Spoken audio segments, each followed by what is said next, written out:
Hey y'all, Dennis here, Megan.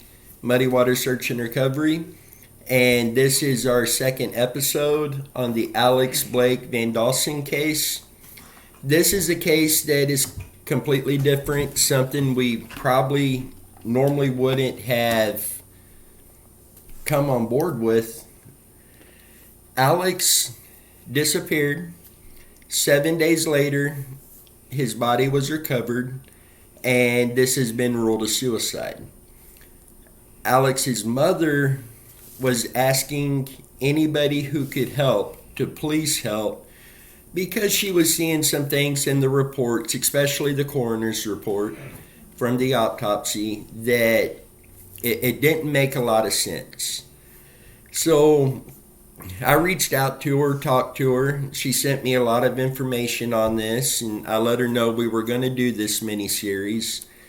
And when I read the coroner's report, there's stuff in there that doesn't make a lot of sense to us on events playing out like what's in the report.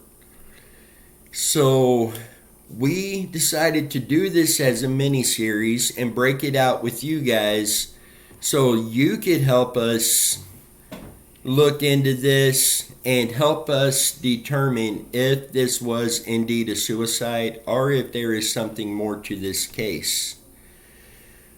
We will be covering the police reports. It's the incident report of when Alex went missing, the initial finding of Alex, and when the detective joined the doctor for the autopsy. We will not be naming names other than Alex, and we are going to try to keep the graphic details at a very low minimum out of respect for Alex and the family. The autopsy report is where we really have to watch what we say, but we will make sure that you have the gist of it to be able to adequately help us to determine with the events that led up to Alex being found deceased and if this is indeed a suicide or not.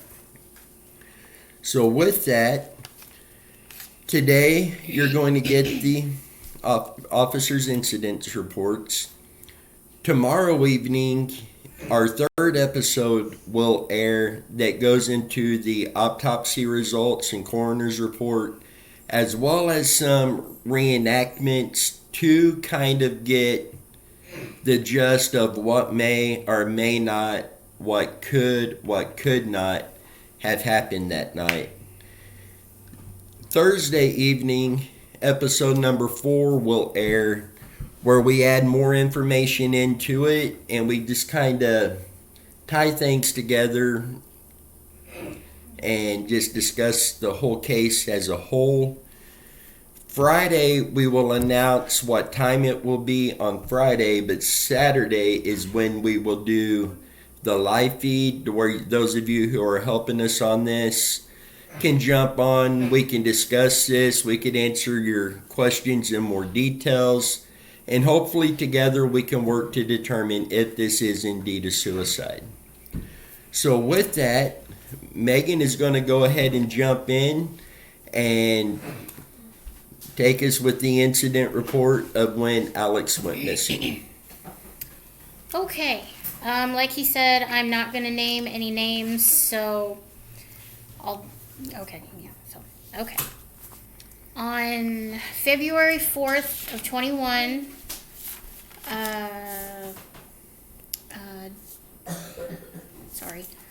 the nature of the incident is a missing person. The victim, Jasmine Danaher, known as Alex.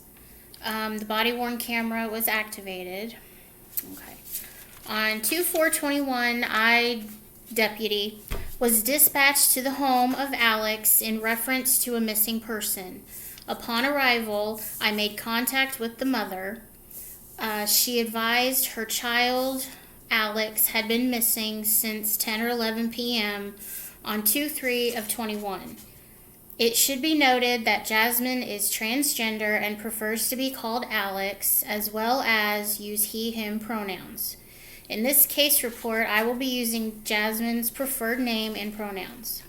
At the time of this report, it is 21 degrees Fahrenheit, but feels like 4 degrees with winds at 25 miles per hour from the east. Okay. Alex's mother and the family believe Alex to be with his girlfriend today due to the fact he wasn't around the home. The girlfriend came to the house this evening and the family realized Alex was missing. A note was located in his bedroom which gave instructions on items to return to the girlfriend along with her phone number. His mother located Alex's journal, which had multiple concerning entries.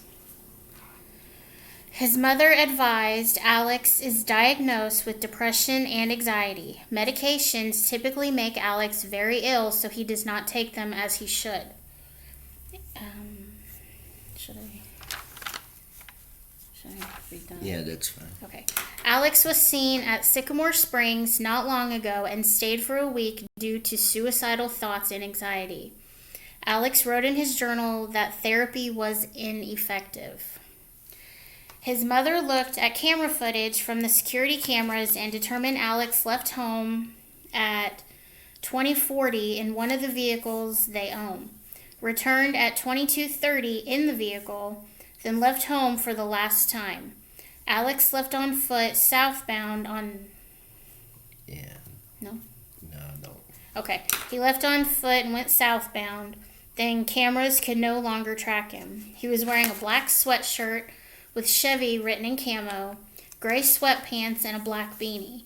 He left behind his wallet, keys, and phone. His mother attempted to contact Alex's friends in his phone to find his whereabouts. None of his friends had seen or heard from him in the last 24 hours. After clearing the scene, the officer called the mother and requested she check the internet search history for Alex, which she felt had nothing of importance on it. The girlfriend advised the last time she spoke to her boyfriend Alex was at 1914 hours on 2/3/21.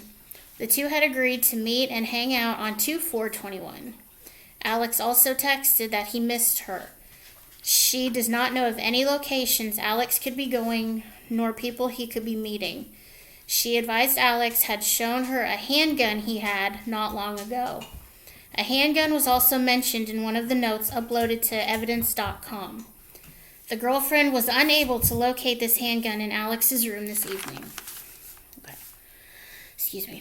Okay. The mother stated Alex loves to walk and would frequently take long walks down country roads in the area. Alex also enjoys Wea Park. And It's spelled W-E-A. Yeah, Wea Park and Wea Creek, sorry. I visited Wea Park and walked around on foot to check a few dugouts. I did not see anything of note other than multiple sets of human and animal footprints entering the trails in the woodline. His mother advised Alex also enjoys visiting his grandpa's grave at Meadowview Cemetery, which I will be checking as well. The mom and the family are still actively driving around attempting to locate Alex. Nothing further at this time. Okay. A second report from a second deputy submitted on 2/5/21 confirms the initial report. This deputy and his partner were asked to assist a search and rescue dog operated by another officer in checking the area for the missing person. Upon arrival, the dog handler obtained an article belonging to Alex. They began to track south. The K-9 did not locate the missing party. And I do want to say, when we say, where was that line at? Nothing further at this time. That is simply that officer ending that report. Yeah, it was just he stopped. So with this, we knew Alex was missing. His family contacted law enforcement after his girlfriend showed up and Alex wasn't with her, like the family had kind of thought that he might have been. So this was This was the day Alex went missing. So with this, we're going to jump into when the Fayetteville? No, Lafayette. Lafayette, I think it's Lafayette. When the Lafayette Police Department contacted the detective from the report, and we'll jump into this. This detective was contacted by law enforcement and informed that the Lafayette Police Department was currently investigating a deceased subject that had been located near the Crosser Sports Complex. The detective was advised that the deceased subject in question matched the last known description of Alex when he had been reported missing on the night of February 4th. The deceased subject was positively identified as Alex. The clothes, tattoos, etc. was used in the identification. Alex was partially covered in snow, which led the detective and other investigators to believe that he had been in inclement weather for the past few days. There was signs of head trauma on both sides of the head, consistent with a self-inflicted gunshot wound. It should be noted that law enforcement had already taken possession of a handgun that was located laying near Alex. At this time, Alex was taken by a coroner. The detectives went to the family and used photos of the tattoos, and it was confirmed by the family to be Alex. The Lafayette Police Department investigated the deaths surrounding Alex. No further action taken. I do have some of the reports from the Lafayette Police Department, and honestly, it just kind of confirms everything that this detective said. So I'm not going to go into fully reading their reports, and it's rereading this basically. As far as how the body was found, where the gun was, that will be covered in our next episode with the coroner's report. And I've got the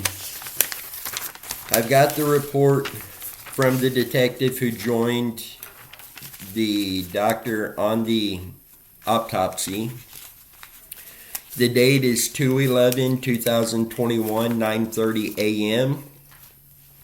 This is a supplemental report. On the above date and time, the detective attended the previously scheduled autopsy for Alex at the Tippecanoe County Coroner's Office. The doctor advised that due to the body still being significantly frozen, the autopsy would be of the head only. The doctor and his assistant began the autopsy and quickly confirmed that deceased is in fact Alex after locating Alex's driver's license on his person. At the conclusion of the autopsy, the doctor advised the cause of death was due to a contact gunshot wound to the head, with the bullet entering the right temple and exiting the left temple. The doctor further ruled the cause of death to be a suicide. No further action taken. I want to go backwards here real quick because there's part of this that for us looking at the coroner's report that will be released in a video tomorrow night or somewhat.